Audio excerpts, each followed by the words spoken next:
Hello guys, ఈరోజు August 8 Parvathipuram Manyam జిల్లాలో మన్యం బంద్ అనేది నిర్వహించడం జరిగింది. సో ప్రధానంగా ఈ మన్యం జిల్లాలోని ఆగస్టు 8న మన్యం బంద్ అనేది ఎందుకు నిర్వహించారు, సో ఏ కారణాలతో నిర్వహించారు అనేది తెలుసుకోవాలంటే ఈ వీడియోని పూర్తిగా చూసేయండి.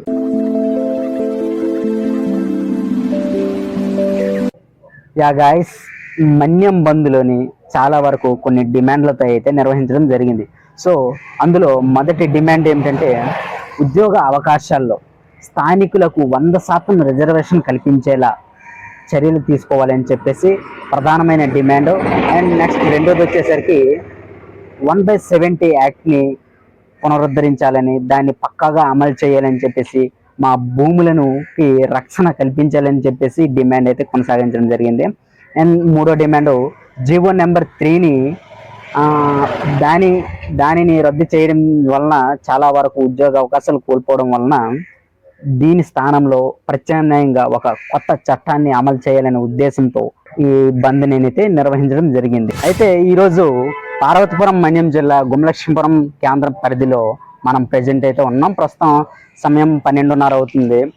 అండ్ చాలా వరకు కూడా మన పార్వతీపురం మన్యం జిల్లాలో మన్యం బంద్ అనేది ప్రశాంతంగా చాలా విజయవంతంగా జరిగింది. అండ్ మీకు ఇక్కడ గుమలక్ష్మీపురంలో ఉన్నటువంటి విజువల్స్ అయితే మీకు చూపిస్తాను. అండ్ ఈ బంద్ అనేది ఎలా జరిగిందో మీరు కూడా చూడండి.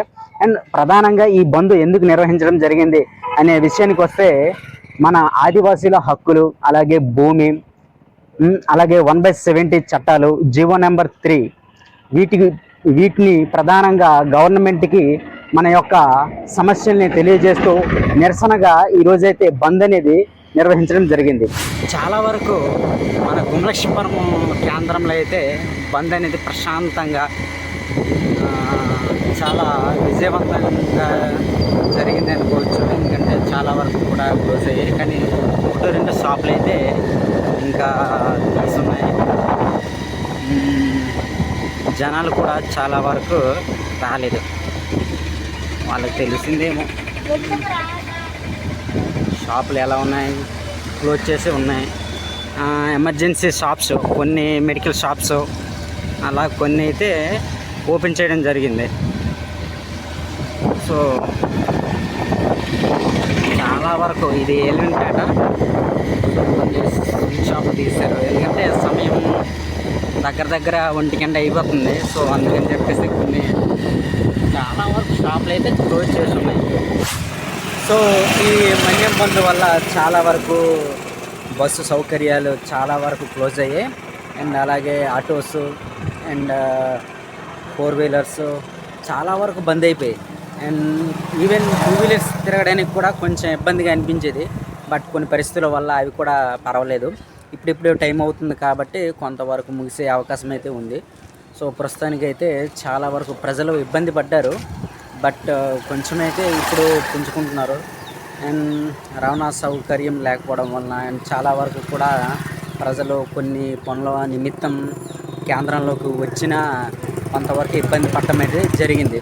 సో ఇలాంటి ఇబ్బందులు అనేటువంటివి కొంతవరకు చాలామంది తిట్టుకోవచ్చు. సో ఇది మేమేదో ఉద్దేశం మీద అయితే చేయలేదు. సో మా విన్నపాన్ని ప్రభుత్వానికి తెలియజేయాలనే ఉద్దేశంతోనే నిర్వహించడం జరిగింది. అండ్ ఈ మన్యంకి అందరూ కూడా సపోర్ట్గా ఉన్నారు. అందరికీ కూడా thank you so much. And చాలా వరకు కూడా ప్రజలు ఈ బంధులు ఎందుకు అనుకోవచ్చు. సో మాకున్నటువంటి ఏకైక మార్గం ఇదే. సో ప్రభుత్వానికి గట్టిగా ఏదైనా మేము చెప్పాలనుకుంటే ఇటువంటి మార్గాల ద్వారానే వినియోగించుకుంటామనేది మీ అందరికీ కూడా తెలియజేస్తున్నాను. సో ప్రజలందరికీ కూడా అసౌకర్యం కలిగించినందుకు ఒక ఆదివాసీ గిరిజన బిడ్డగా క్షమాపణలు కోరుతున్నాను. And thank you so much.